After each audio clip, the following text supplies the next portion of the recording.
So here's a demonstration of how you can begin using the new reorder screen. On your editor, we click on the Add Screen button, locate and select the reorder question screen, and add it to your module.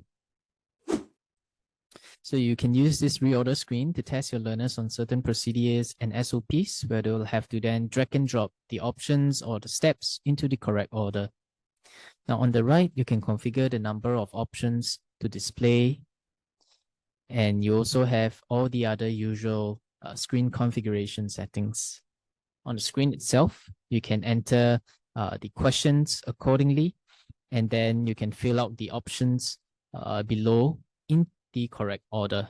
So these options will be automatically displayed in a random order on your learner's end. So here's an example question on the correct procedure to operating a fire extinguisher. So what is the correct way to operate a fire extinguisher?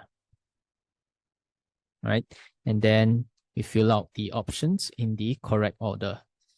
Pull the safety pin, aim the nozzle at the base of the fire, squeeze the lever, then sweep the nozzle from side to side.